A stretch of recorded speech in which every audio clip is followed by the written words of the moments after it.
The Honourable Member for Parkdale-High Park. Mr. Speaker, I rise today to recognize the 26th anniversary of the award of the Nobel Prize to His Holiness the Dalai Lama. As the Member of Parliament for Parkdale-High Park, thousands of my constituents are Tibetans who take great pride in the cultural and spiritual leadership of the Dalai Lama. The important work of spreading the Dalai Lama's teachings and wisdom are being done in my community in Toronto by the Tibetan Canadian Cultural Centre and its president, Mr. Sonam Lankar.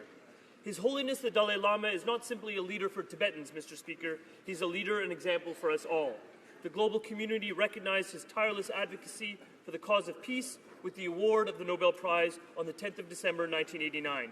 On that date, His Holiness accepted the award with great humility, noting that, quote, "I am no one special, but I believe the prize is a recognition of the true value of altruism, love, compassion, and nonviolence, which I try to practice. I ask all members of this House to join me in recognizing this significant anniversary."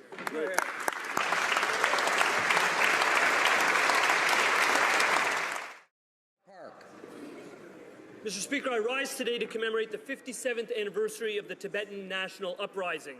On March 10, 1959, thousands gathered in front of the Potala Palace in Lhasa to rise up against injustice in Tibet. That year, His Holiness the Dalai Lama, an honorary citizen of this country, and 100,000 other Tibetans became refugees. Mr. Speaker, His Holiness and thousands of other Tibetans are now seeking a path of return. They are pursuing an approach called the Middle Way. The Middle Way seeks nothing more than greater autonomy for Tibet within China. It is an approach that would peacefully resolve the issue of Tibet and bring about the stability and coexistence between the Tibetan and Chinese peoples based on the concepts of equality and mutual cooperation. Mr. Speaker, it saddens me greatly that in a desperate attempt to raise more awareness about the cause of Tibet, 151 persons have self-immolated. Those deaths should never have been necessary. On the 57th anniversary of the 1959 uprising, it's up to all of us to focus on raising awareness about the Tibetan cause. Thank you, Mr. Speaker.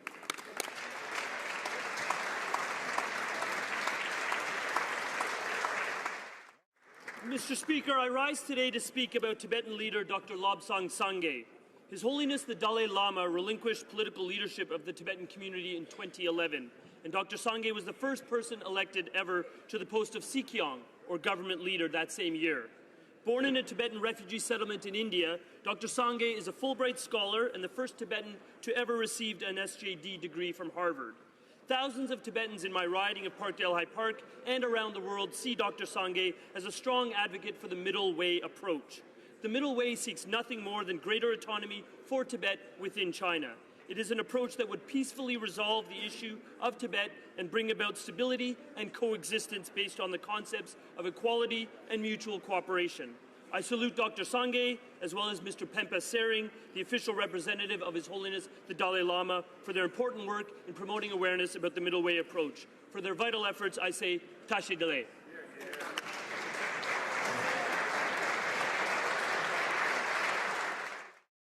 Mr. Speaker, Tashi Delek. 2018 is being celebrated worldwide by Tibetans as the Year of Gratitude.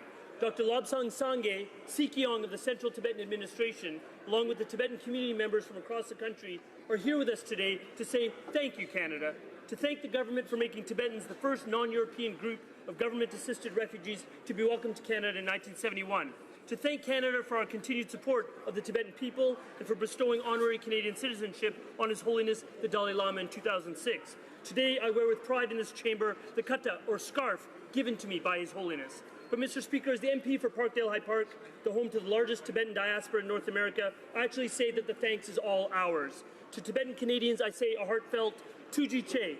Thank you for teaching us about the Middle Way, for strengthening our understanding of Tibetan Buddhism, and most of all for contributing so much to the multicultural fabric of our diverse country. Thank you, Mr. Speaker.